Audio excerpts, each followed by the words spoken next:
This audio reading is taken from the book Words of Counsel for Christian Workers by Charles Spurgeon.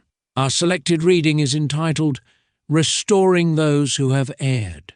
Brethren, if anyone among you wanders from the truth and someone turns him back, let him know that he who turns a sinner from the error of his way will save a soul from death and cover a multitude of sins. James chapter 5, verses 19 and 20. James is preeminently practical. If he were indeed the James who was called the Just, I can understand how he earned the title. For that distinguishing trait in his character shows itself in his epistle, and if he were the Lord's brother, he did well to show so close a resemblance to his great relative and master, who commenced his ministry with the practical Sermon on the Mount. We ought to be very grateful that in the Holy Scriptures we have food for all classes of believers and employment for all the faculties of the saints. It was meet that the contemplative should be furnished with abundant subjects for thought. Paul has supplied them. He has given to us sound doctrine. Arranged in the symmetry of exact order, he has given us deep thoughts and profound teachings. He has opened up the deep things of God. No man who is inclined to reflection and thoughtfulness will be without food, so long as the epistles of Paul are extant, for he feeds the soul with sacred manna. For those whose predominating affections and imagination incline them to more mystic themes, John has written sentences aglow with devotion and blazing with love. We have his simple but sublime epistles which, when you glance at them, seem in their wording to be fit for children, but when examined, their sense is seen to be too sublime to be fully grasped by the most advanced of men. You have from that same eagle-eyed and eagle-winged apostle the wondrous vision of the Revelation, where awe, devotion, and imagination may enlarge their flight and find scope for the fullest exercise. There will always be, however, a class of persons who are more practical than contemplative, more active than imaginative, and it was wise that there should be a James, whose main point should be to stir up their pure minds by way of remembrance and help them to persevere in the practical graces of the Holy Spirit. Here is a special case of a backslider from the visible church, if any of you must refer to a professed Christian. The erring one had been named by the name of Jesus, and for a while had followed the truth, but in an evil hour he had been betrayed into doctrinal error and had erred from the truth. It was not merely that he fell into a mistake upon some lesser matter which might be compared to the fringe of the gospel, but he erred in some vital doctrine. He departed from the faith in its fundamentals. There are some truths which must be believed. They are essential to salvation, and if not heartily accepted, the soul will be ruined. This man had been professedly orthodox, but he turned aside from the truth on an essential point. Now, in those days, the saints did not say, "We must be largely charitable and leave this brother to his own opinion. He sees truth from a different standpoint and has a rather different way of putting it, but his opinion's acts as good as our own, and we must not say that he is in error." That is at present the fashionable way of trifling with divine truth and making things pleasant all round. Thus the gospel is debased and another gospel propagated. I should like to ask modern broad churchmen whether there is any doctrine of any sort for which it would be worth a man's while to burn or to lie in prison. I do not believe they could give me an answer, for if their latitudinarianism be correct, the martyrs were fools of the first magnitude.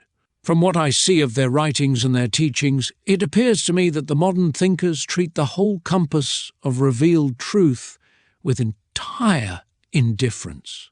And though perhaps they may feel sorry that wilder spirits should go too far in free thinking, and though they had rather they would be more moderate, yet, upon the whole, so large is their liberality that they are not sure enough of anything to be able to condemn the reverse of it as a deadly error.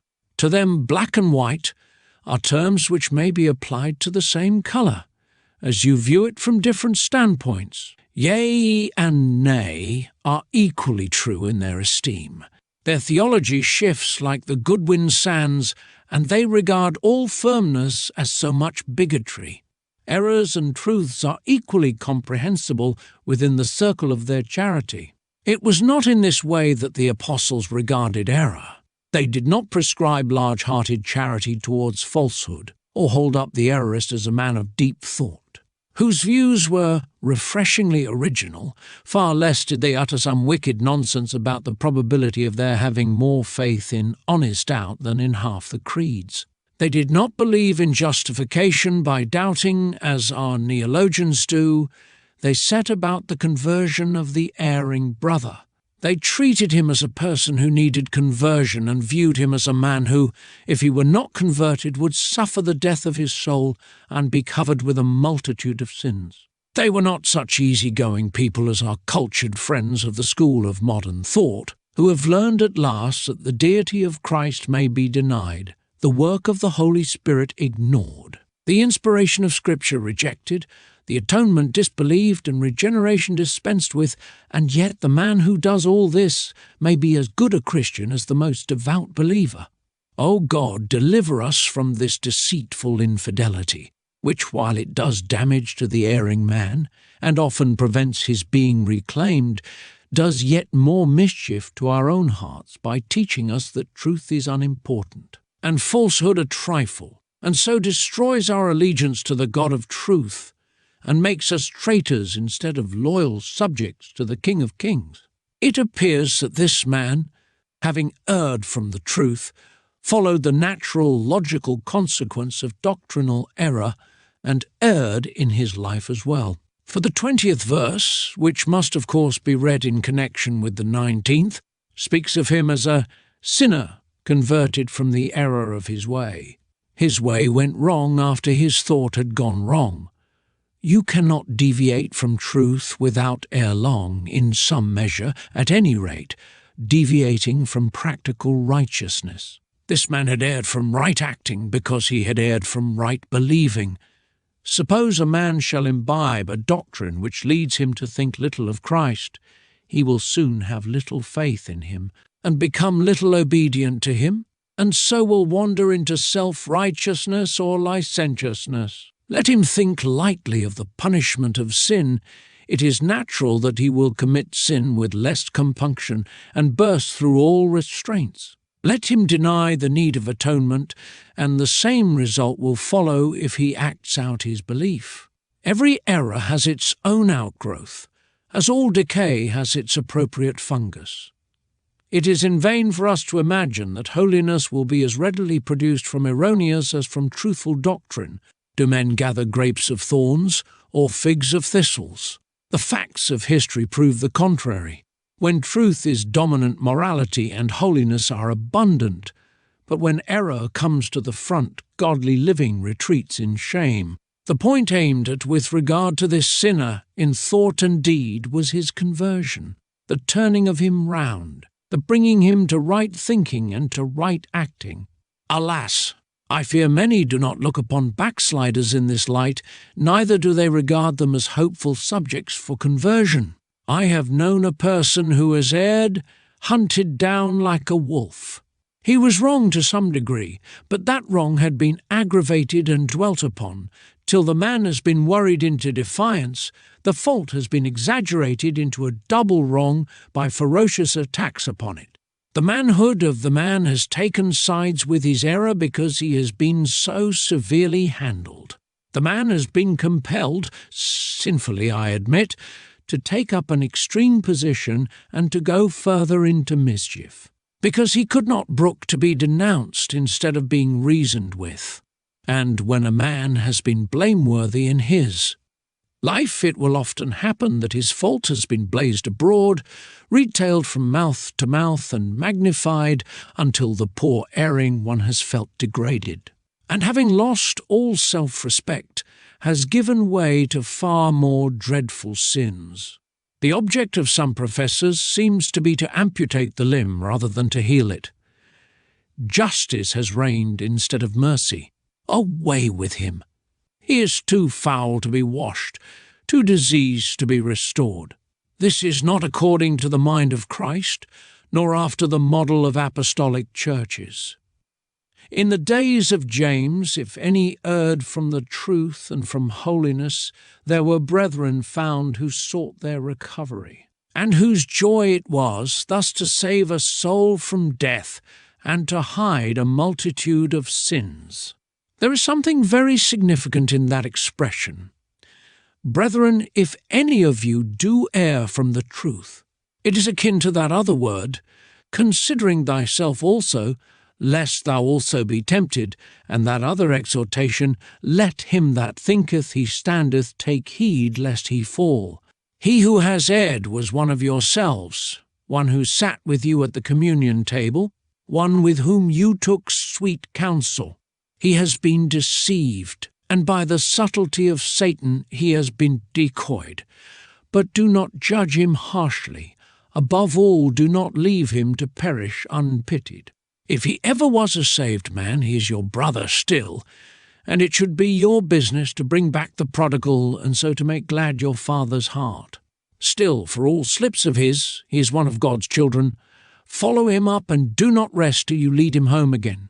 And if he be not a child of God, if his professed conversion was a mistake or a pretense, if he only made a profession, but had not the possession of vital godliness, yet still follow him with sacred importunity of love, remembering how terrible will be his doom for daring to play the hypocrite and profane holy things with his unhallowed hands.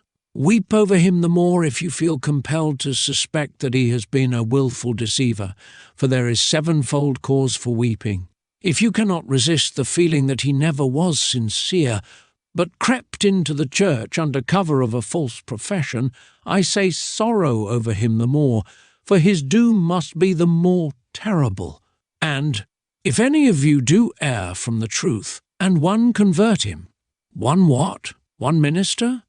No, any one among the brethren. If the minister shall be the means or the restoration of a backslider, he is a happy man, and a good deed has been done, but there is nothing said here concerning preachers or pastors, not even a hint is given. It is left open to any one member of the church, and the plain inference, I think, is this, that every church member seeing his brother err from the truth, or err in practice, should set himself in the power of the Holy Spirit to this business of converting this special sinner from the error of his way. Look after strangers by all means, but neglect not your brethren.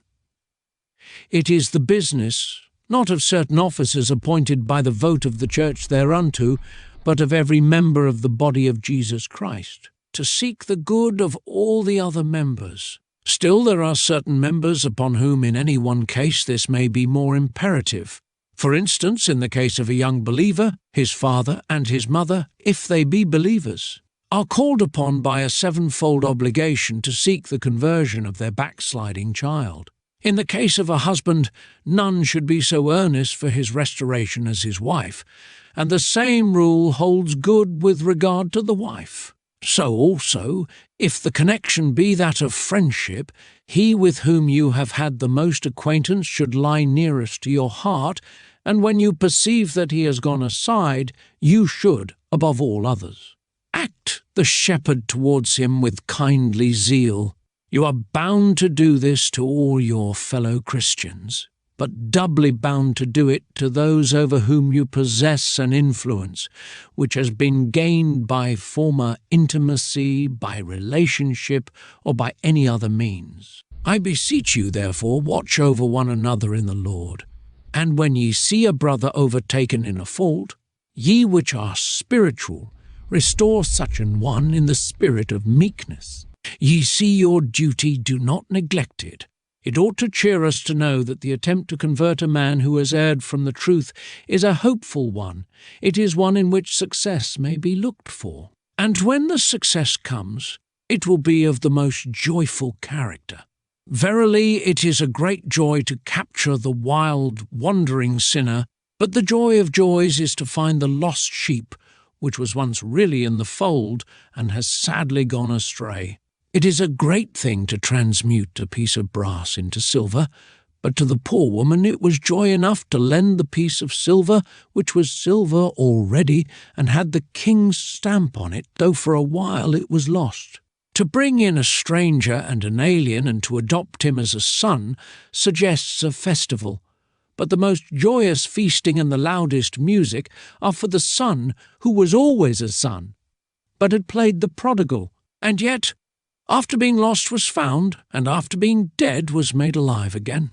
I say, ring the bells twice for the reclaimed backslider. Ring them till the steeple rocks and reels.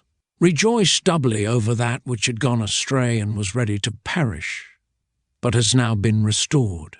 John was glad when he found poor backsliding but weeping Peter, who had denied his master, and cheered and comforted him, and consorted with him till the Lord himself had said, Simon, son of Jonas, lovest thou me? It may not appear so brilliant a thing to bring back a backslider as to reclaim a harlot or a drunkard, but in the sight of God it is no small miracle of grace. And to the instrument who has performed it, it shall yield no small comfort. Seek then those who were of us, but have gone from us. Seek those who linger still in the congregation, but have disgraced the church, and are put away from us, and rightly so. Because we cannot countenance their uncleanness, seek them with prayers and tears and entreaties, if peradventure God may grant them repentance, that they may be saved. This concludes our reading. Thank you for listening.